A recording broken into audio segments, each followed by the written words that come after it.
প্রতিবাদ করতে গেলে হতে হচ্ছে রাজাকার। আজকে আমরা যদি প্রতিবাদ গড়ে তুলি, প্রতিবাদ যদি আমরা করি, তাহলে আমরা হব রাজাকার। আমরা হলাম রাজাকার। আজকে অধিকার চেতে গিয়ে হয়ে গেলাম রাজাকার। এটাই হচ্ছে বাংলাদেশ। কি হুঁশ নিয়ে বসে আছেন প্রিয় জাতি? কোন আশা, কোন বাসা, কি নিয়ে আমরা বসে আছি? এখনও আমাদের হুঁশ ফিরতেছে না। এত কিছু দেখার পরেও এই সরকারের, এই প্রশাসনের এত কিছু দেখা সত্ত্বেও আজকে এই জাতির কেন হুঁশ ফিরছে না? কেন এই জাতির হুঁশ ফিরতেছে না? প্রিয় দেশবাসী, এত কিছু জানা সত্ত্বেও, বোঝা সত্ত্বেও, দেখা সত্ত্বেও কেন আমাদের একতা হচ্ছে না? কেন আমরা একতাবদ্ধ হচ্ছি না? আজকে জাতি কেন একসাথে হচ্ছে না?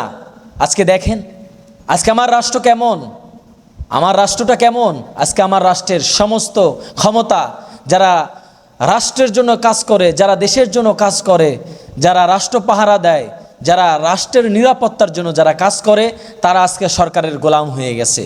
সেই হোক পুলিশ, হোক বিজিবি, আপনি কোনটা দেখাবেন? সবগুলি আজকে সরকারের দালাল হয়ে গেছে। আজকে সবগুলি সরকারের পা চাটে। তারা সরকারের হুকুম ছাড়া লড়ে না, তারা সরকারের হুকুম ছাড়া চলতে পারে না। কারণ সরকার যে তাদের ভাতা বাড়িয়ে দিয়েছে, সরকার যে তাদের বেতন বাড়িয়ে দিয়েছে, তাদের সুযোগ সুবিধা সব কিছু সরকার তাদেরকে দিয়েছে। যার কারণেই আজকে তারা দেশের মানুষের পাশে না দাঁড়িয়ে, দেশের মানুষের কাছে না আসে, আজকে অসহায় মানুষদের পাশে তারা না দাঁড়িয়ে, জনতার সাথে না মিলিয়ে, না দাঁড়িয়ে তারা আজকে সরকারের গোলাম হয়ে গেছে। ও জাতি, আর কত কিছু দেখবা তোমরা? আর কত মায়ের বুক খালি হতে দেখবা? আর কত ছাত্রের, কত শিক্ষার্থীর, মেধাবী শিক্ষার্থীর জীবন এভাবে ঝরে যাবে? এরপরেও আপনার আমার হুঁশ ফিরছে না। আজকে এই স্বৈরাচারী বাদশাকে, এই স্বৈরাচারী ক্ষমতাশীলদেরকে আমাদের সবাইকে কাঁধে কাঁধ মিলিয়ে এদেরকে লাভাতে হবে।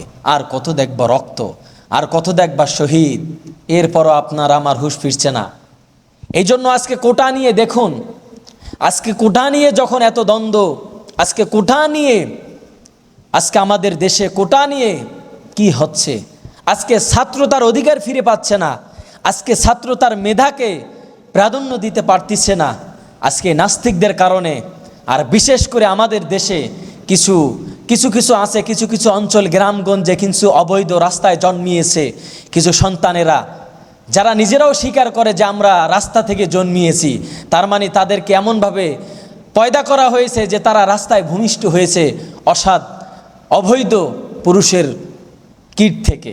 এই জন্য এমন মানুষ, এই হায়না, তারা আজকে জাতির পরে কিভাবে ক্ষিপ্ত হয়ে গেছে, আজকে মানুষকে তারা কিভাবে জুলুম করছে, কিভাবে তারা মানুষের পর অত্যাচার করছে, আজকে সরকার তাদেরকে সাপোর্ট দিচ্ছে। হায় জাতি, আর কত কি দেখবা, আর কত কি দেখবা? এরপরও কি হুঁশ ফিরবে না?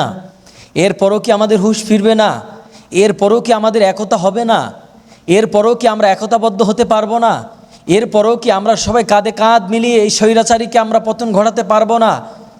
সবাই যদি আমরা সরে যাই, নিজেকে বাঁচানোর জন্য, নিজেকে ঠিক রাখার জন্য, নিজের চাকরি ঠিক রাখার জন্যে, নিজের বাড়ি, নিজের স্ত্রী ঠিক রাখার জন্যে যদি আমরা সবাই পিছে হেঁটে যাই, আমরা সবাই যদি পিছে সরে যাই, ও জাতি জবাব দাও, আগামী প্রজন্মকে কে বাঁচাবে? আগামী প্রজন্মকে কারা দেখবে? তুমি আমি যদি রুখে না দাঁড়াই, সামান্য ক্ষমতার ভয়ে যদি, মানুষের ভয়ে যদি তুমি আমি পিছ পা হয়ে যাই, আমি পারবো না, তুমি পারবা না, আমি যাব না, সে যাবে না, তো কে আগে আসবে? কে এই জাতি, এই ভয়ঙ্কর পরিস্থিতি থেকে জাতিকে উদ্ধার করবে? কারা? আজকে সবাই আমরা নিজের স্বার্থ বুঝি, নিজের অবস্থান বুঝি, নিজের অবস্থানটা দেখি, কেউ প্রতিবাদ করতে চাই না। কেন? আজকে ভাইরা আমার, সব সময় ভাববেন, এমন পরিস্থিতি যদি আমার হতো, এমন অবস্থায় যদি আমি থাকতাম, তাহলে আমার কেমনটা হতো? আজকে যদি আমার বোন এমন হতো, আমার কেমন লাগতো? আজকে যদি আমার ভাই শহীদ হতো, আমার কেমন লাগতো? আমি কি বসে থাকতে পারতাম? সেও তো আমার ভাইয়ের মতো, সেও তো আমার বোনের মতো। এই জাতি, প্রত্যেকটা মানুষ, প্রত্যেকটা সন্তান এদেশের সম্পদ। অতএব প্রিয় জাতি, জেগে ওঠো, গর্জন তোলো। আমাদেরকে জেগে উঠতে হবে, আমাদেরকে পতন ঘটাতে হবে।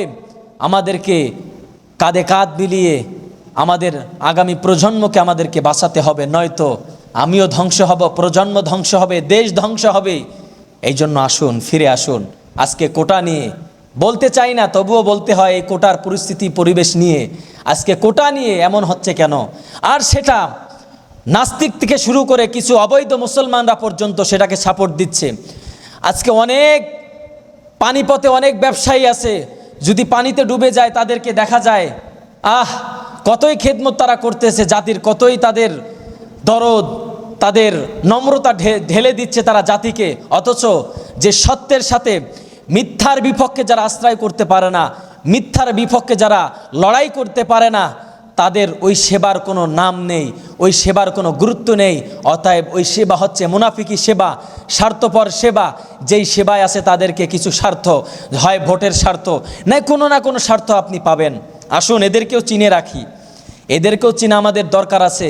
আজকে মেধাবী শিক্ষার্থী, আমার মেধাবী শিক্ষার্থী ভাইয়েরা আজকে অত্যাচার হচ্ছে, আজকে দুঃখে দুঃখে মরছে, তারা তাদের অধিকার তারা আদায় করতে পারছে না। এই জন্য আমাদের উচিত যে আমাদের এই জাতিকে বাঁচানো, এই যুবকদের অধিকার আদায় করার জন্য আমাদেরকে কাজ করতে হবে। জীবন যায় যাক, জীবন একবারই রবের কাছ থেকে পেয়েছি, জানি মৃত্যু একদিন আমার হবে, আমি জানি আমার মৃত্যু একদিন হবে, কিন্তু এমনভাবে হোক যেই মৃত্যু মরার পরে কাঁদবে ভুবন, হাসবো আমি। এই জন্য মৃত্যু আমার একদিন করতে হবে, এই জন্য ভয় পাওয়ার কোনো কারণ নেই। সে যেভাবে হোক মরতে তো একদিন হবে, হয় বিছনায় শুয়ে, নাই রাস্তায়, নাই ঘাটে, নাই কোনো ময়দানে, নাই কোনো জুলুম অত্যাচারী স্বীকার করে। এই জন্য আমাদের এই কোটার অধিকার আমরা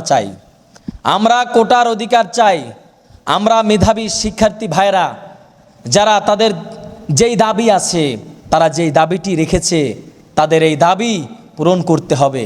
আমরা একতাবদ্ধ হয়ে যদি কাজ করি তাহলে তারা তাদের অধিকার ফিরে পাবে, তারা তাদের যে চাওয়া যে পাওয়া তারা অবশ্যই ফিরে পাবে।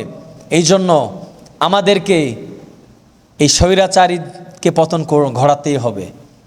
স্বৈরাচারী যতদিন পর্যন্ত না সরবে, এই স্বৈরাচার যতদিন পর্যন্ত না যাবে, এই নাস্তিক্যবাদী, ইহুদিবাদী, খ্রিস্টানবাদী, বিধর্মীবাদী, মুসলমান বিদ্বেষী এরা যতক্ষণ পর্যন্ত না সরবে ততক্ষণ পর্যন্ত আমরা কখনোই শান্তি উপলব্ধি করতে পারবো না। এটাই বাস্তব, আমরা কখনোই পারবো না। আমরা যে যার জায়গা থেকে কাজ করি না কেন, আমরা কখনোই পারবো না। এই জন্য আসুন, আমরা কাউকে উপজে মারতে যাব না, কাউকে গালি দিতে যাব না, কারো বিপক্ষে কলম ধরতে যাব না। তখনই ধরব কলম যখন দেখব তারা ইসলামের বিপক্ষে কাজ করে, মুসলমানের বিপক্ষে কাজ করে, অবশ্যই তখন আমরা প্রতিরোধ গড়ে তুলব, তখনই আমরা প্রতিহত করব। এই জন্য দেশবাসীকে হুঁশিয়ার করছি, ও দেশবাসী, আমি দেশবাসীকে, গোটা বাংলাদেশের মুসলমানদেরকে, আলেম ওলামা থেকে শুরু করে আজকে প্রত্যেকটা কলেজ ইউনিভার্সিটির সকল যুবকদেরকে আহ্বান করছি, আসো, জাতিকে বাঁচাও, দেশকে বাঁচাও, নাই তুমিও মরবা আমিও মরব। অতএব সময় থাকতে নিজেকে তৈরি করো, জাগো জাতি জাগো, আর বসে থেকো না। আর কত দেখবা খেলা দেখতে দেখতে নদীর পার ভেঙে নদী হয়ে যাচ্ছে, কিন্তু ছিদ্র যখন অনেক বড় হয়ে যাবে, এই ছিদ্র বন্ধ করতে সক্ষম হব আমরা। অতএব আসুন, এখনো সময় আছে, এদেরকে পতন ঘটাতে হবে, এই নাস্তিক এই দেশ থেকে দূর করতে হবে। আমি সব সময় বলি, আর কত দেখবে এমন জুলুম, আর কত দেখব ধর্ষণ, বলেন। আচ্ছা, আমাদের দেশে কি করছে তারা, কি করছে বলুন? আমি দেশবাসীকে বলছি, কি করছে তারা? আজকে তারা সেবার নামে ধর্ষণ বসিয়েছে, আজকে তারা সেবার নামে তারা জনগণের সেবা দিচ্ছে, এমনভাবে সেবা দিচ্ছে, তারা তো কিছু করতে পারছে না। সেবা দেশের সেবা কোথায়? দেশের কিসের তারা সেবা করছে? দেশ থেকে ধর্ষণ তুলতে পারতেছে না, চুরি চামারা, অত্যাচারী, জুলুম, এগুলো তো রুখতে পারছে না তারা, বরঞ্চ দেশে দিন দিন এগুলো বেড়েই যাচ্ছে। আমার দেশটা কেমন এ জাতি সবাই জানে। আজকে 6 বছরের শিশু, 3 বছরের শিশু, মেয়ে 3 বছরের মেয়ে এদেশে নিরাপদ নয়। সেই দেশটাকে যদি এখনও জাতি না চিনে, আর সেই তাগুত আর সেই দলকে যদি এখনও না চিনে, ও জাতি আরও ধর্ষণ হবে, আরও অত্যাচার হবে, তুমি আমি দেখব, কিছুই বলার থাকবে না। এই জন্য এই দেশ সবার, এই দেশ হাজারো শহীদের রক্তে কেনা এই দেশ। অতএব আমরা চাই আমাদের অধিকার, আমরা কারো বিরোধী নয়, আমরা কারো বিরোধী নয়, আমরা চাই আমাদের অধিকার। আজকে দেশটা কি হয়ে গেছে বলেন? আজকে আমাদের দেশটা কেমন? এই দেশ কি হয়ে গেছে বলেন? এই দেশের জুলুম, ধর্ষণ, জেনা অধিক পরিমাণে চলছে। গান বাজনা থেকে শুরু করে ইসলাম বিদ্বেষী যত কাজ আছে অনার্ঘোল চলে যাচ্ছে, হচ্ছে। এগুলোর বিপক্ষে তাদের কোনো অবস্থা নাই। তলে তলে তারা সেগুলো সাই দেয়, সেগুলোই তারা পালন করে। উপরে তারা ইসলামই দেখায়, ইসলাম দেখায় উপরে। আজকে দেশে মদ চালু করে দিয়ে, আমি একটা কথা প্রায় সময় বলি, জাতিকে আরও একবার মেসেজ দিতে চাই আমি। আজকে সন্তান মাকে হত্যা করছে কেন জানেন? আজকে সন্তান মাকে হত্যা করছে, বাবাকে হত্যা করতেছে। সামান্য জমি জায়গা টাকা পয়সা নিয়ে বাবাকে হত্যা করছে, বাবাকে লাঠিচার্জ করছে। এভাবে অনার্গল ঘটনা, অধিক পরিমাণে ঘটনা আজকে জাতি লক্ষ্য করছে। একমাত্র এগুলো হওয়ার কারণ হচ্ছে মদের লাইসেন্স পাশ করে যুবকদের হাতে মদ তুলে দিয়ে আজকে যুব সমাজকে ধ্বংস করে দিয়েছে এই সরকার। এই সরকার আজকে যুব সমাজকে ধ্বংস করে দিয়েছে। যার কারণে একটা সন্তান যখন, একটা যুবক যখন মদ পান করে, তার মাথা তো ঠিক থাকে না। সে তখন কি করবে? মাথা পাগলের মতো হয়ে যায়। মাকে খুন করে, ভাইকে খুন করে, বোনকে খুন করে, স্ত্রীকে হত্যা করে। আমাদের দেশে এগুলো অনার্গল হচ্ছে, অ্যাভেলেবেল হচ্ছে এগুলো। কিন্তু কেন এ হচ্ছে? সরকার মদের লাইসেন্স পাশ করে মদ যুবকদের হাতে দেওয়ার কারণে এটা হচ্ছে।